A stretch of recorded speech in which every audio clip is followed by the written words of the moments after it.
Welcome to This Week in Hastings Headline History, where we take a look back at what was making news around Hastings, Florida over a century ago.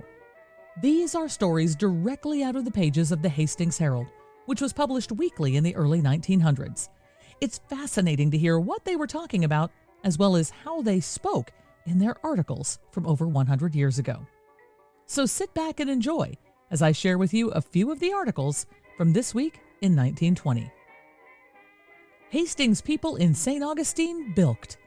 It is a generally recognized fact that every important community in the country, and probably in the world, has somewhere in close proximity its iniquitous section.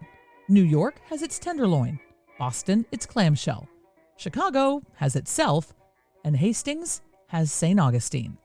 St. Augustine, it is alleged, has some souls of depravity, as to be a menace to the peaceful citizens of Hastings, who journey there occasionally for the purpose of spending a few hours in the cooling surf.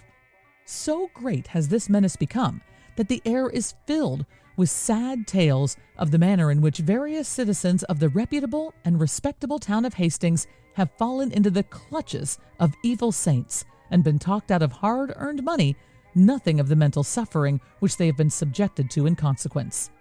One of the saddest of the doleful stories deals with a party of Hastings young men who journeyed to St. Augustine recently in search of whatever form of innocent pleasure might be offered.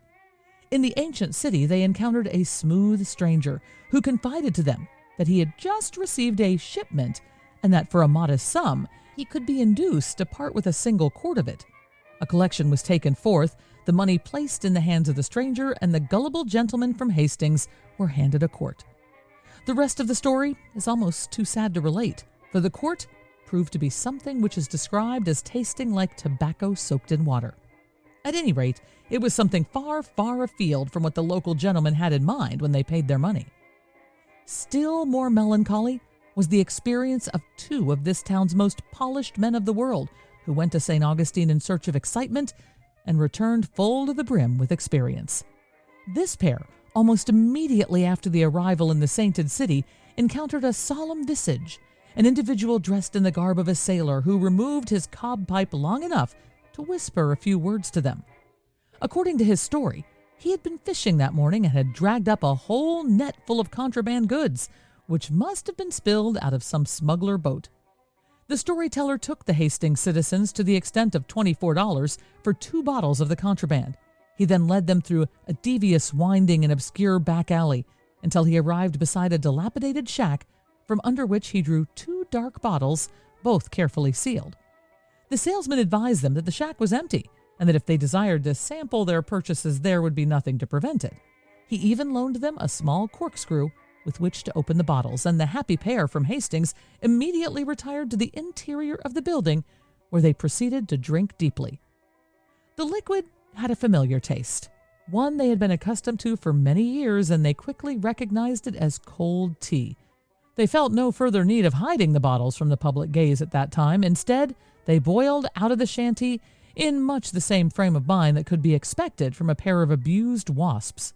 The melancholy sailor had disappeared, but they discovered he had left behind a memento in the form of a note pinned on the door.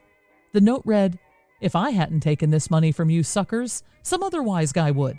Sell the stuff to some other boob. It's a cinch." Bridges here are improved. The bridges in the vicinity of Hastings are beginning to assume an appearance of stability that for a long time has been lacking, and to reach a condition where an automobile can cross it with confidence instead of anxiety. For some time, gangs of men have been at work on 3 main bridges on the outskirts of town with a result of a most gratifying nature. Deep Creek Bridge, which has long been an eyesore and a dangerous spot, has been replaced by a new bridge, which is now complete. On the Federal Point Road, the bridge over Cracker Branch has been rebuilt and early this week was complete except for the approaches. The new bridge is wider and far more substantial than the former structure and makes great improvement in the usefulness of the sand road. Last week, the paper told us of the census numbers and large growth in Hastings, and to illustrate the point, this week we learn of more businesses and offerings coming to the local community. New business venture. The Hastings Auto Paint Shop, a new local business and one fostered by local men, will open for business Monday morning on Latin Street in the rear of the Bugby Garage. The business will be under the management of Dr. W.B. Fox. 2 good automobile painters, one of them considered an expert, will have charge of the work and will be prepared to do any kind of automobile painting. With the establishment of an auto painting shop of its own, Hastings declares independence from its larger neighbors in one more direction. Have periodical department. The J.B. Hughes & Company store has established a new periodical department in which it plans to carry all standard and popular magazines. The department is not yet complete, but will have a full line at an early date. I hope you enjoyed this week's edition of Hastings Headline History. This podcast was brought to you by Presenting the Past, bringing history back to the present through historic presentations and the sale of treasures from days gone by. This episode was written and produced by me, Michelle Murillo, with the aid of vintage copies of the Hastings Herald. Now it's time for this week's musical memory, when we listen back to a song that everyone was listening to over 100 years ago. This week we're going to listen to a 1924 popular number from a voice that was just as popular, Marion Harris. Marion was born in 1896, and by 1914, at the age of 18, was already on stage singing in vaudeville performances in Chicago. Within a couple years, she made her way to the stage in New York City and was signed by Victor Records. In the 1920s, she jumped to Brunswick and recorded a number of songs and appeared on Broadway throughout the 20s. Her career took her around the world to Paris, London, and across Europe, where she fell in love with the continent and a man.